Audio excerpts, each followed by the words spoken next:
एक ऐसा आईना जो बनता है शुद्ध टीन और तांबे से। इस आईने को बनाने में कहीं भी कांच का प्रयोग नहीं होता है। इस तरह का आईना बनता है सिर्फ केरला में। विश्वकर्मा परिवार के ये लोग काफ़ी पुराने समय से परंपरागत इस काम को करते आ रहे हैं। सबसे पहले सुदामल जी बाज़ार से 100% शुद्ध टीन और तांबे खरीदता है और इन दोनों को इस तरह के कंटेनर में भरता है। खास धातु से भरे कंटेनर को भट्ठी में डाला जाएगा, जिसे सुदामल जी की अनुभवी माँ तैयार करती है। लगभग 1000 डिग्री टेम्परेचर पर यह पिघल जाता है। बीच बीच में कंटेनर को हिलाना भी पड़ता है। 3 घंटे कड़ी मेहनत के बाद यह मिश्रण पिघल कर तैयार हो जाता है। इस पिघले हुए मिश्रण को इस सांचे में डालकर एक लंबा सा छड़ तैयार किया जाता है और फिर इस लंबे छड़ को टुकड़ों में बदल दिया जाता है। अब इस क्ले पेस्ट से ऐसे मोल्ड्स बनाए जाएंगे जिसमें मिरर बनेगा।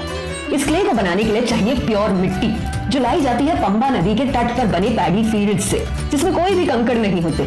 आटे जैसी स्मूथ और बटर जैसी इसकी कंसिस्टेंसी होती है, पर जरूरत है इस मिट्टी को स्ट्रॉन्ग बनाने की, जिसके लिए इसमें मिलाया जाता है जूट। पुराने जूट बैग्स के छोटे छोटे पीसेस करती है सुदामल। इस जूट को मिट्टी में मिलाने से वो हाई टेम्परेचर पे टूटेगी नहीं।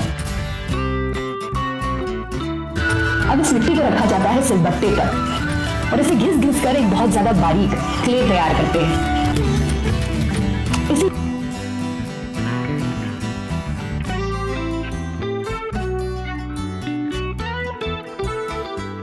बाहर रखी प्लेट्स अब सूख चुकी है। गीली मिट्टी से वो हर छोटे बड़े गैप्स भरेंगे। अपने हाथों से सरफेस को स्मूथ करेंगे। फिर इसमें लगाएंगी कोल का पेस्ट, जिससे मेटल मिट्टी के अंदर नहीं जाता और मोल्ड से चिपकता भी नहीं है। इसी स्मूथ सरफेस में 3 छोटे छोटे मेटल पीसेस रखे जाते हैं। इन पीसेस का साइज डिसाइड करेगा कि मिरर कितना मोटा होगा। दोनों प्लेट मोल्ड्स को सुदामल एक के ऊपर एक रखती है और बीच वाले गैप का एक फाइनल चेक लिया जाता है। फिर इन प्लेट्स के ऊपर एक वैक्स स्ट्रिप लगाई जाती है। यही वैक्स स्ट्रिप बाद में पिघल के एक जगह क्रिएट करेगी मेटल को अंदर जाने के लिए। अब बनती है इस मोल्ड की बॉडी। सुदामल प्लेट्स को अच्छे से कवर करती है अपने बनाए क्ले से। 2-3 ऐसी लेयर्स लगाए जाते हैं ताकि मोल्ड अच्छे से पैक हो जाए और मेटल इसमें से बाहर ना निकले। और फिर से इसे सुखाया जाता है 2 से 3 दिनों के लिए। सूखने के बाद आता है मोल्ड का फाइनल स्टेप, जिसमें मोल्ड के टॉप पर एक कप बनाया जाता है। हेड बनाने के बाद उसकी नेक को और स्ट्रॉन्ग किया जाता है और उसमें एक छोटा सा एयर होल भी किया जाता है। क्यों, ये हमें बाद में पता चलेगा। अब ये मोल्ड बिल्कुल रेडी हो चुका है। इसे फिर से धूप में 2-3 दिन तक सूखने के लिए छोड़ दिया जाता है। इस सूखे हुए मोल्ड में अब डाला जाता है मेटल के टुकड़ों को। एक कपड़े से इसे कवर करते हैं।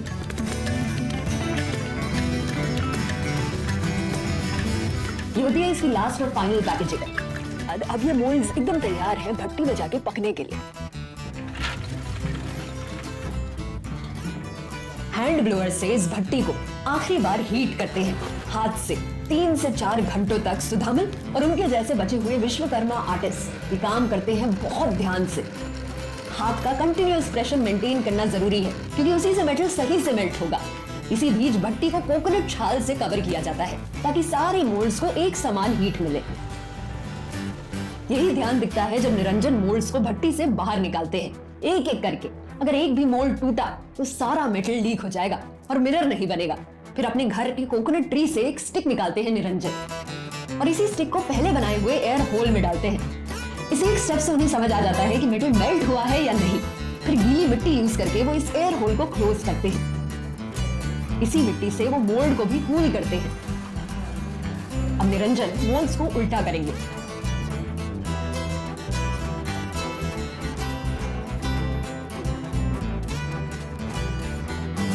और बहुत ध्यान से एक एक करके सारे मोल्ड्स का टॉप तोड़ना शुरू करेंगे। अंदर जो स्पेशल मेटल है वो अभी भी रेड हॉट है, धधक रहा है, इसीलिए इन्हें अभी सुखाया जाएगा। बिना डिस्टर्ब किए पूरी रात इन्हें ऐसे ही रखा जाएगा। अब आता है लास्ट स्टेप, जो बताएगा कि इतनी सारी मेहनत सफल हुई या नहीं। करती है बहुत बारीकी से। वो बोलती है कि उन्हें टेंशन हो रही है कि कहीं मेटल टूटे नहीं। एक गलत हिट और अंदर बनाया मिरर टूट जाएगा, सारी मेहनत बेकार हो जाएगी।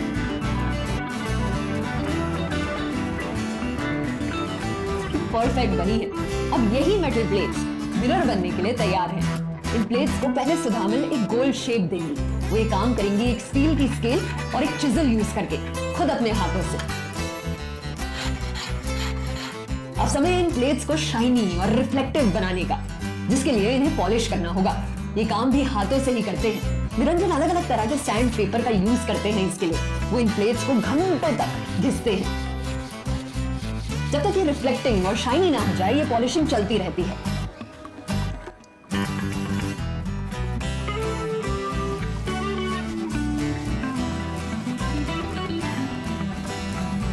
इस मिरर को अंदर लाके सुधामन इसकी वेलवेट क्लॉथ से फाइनल पॉलिशिंग करती है।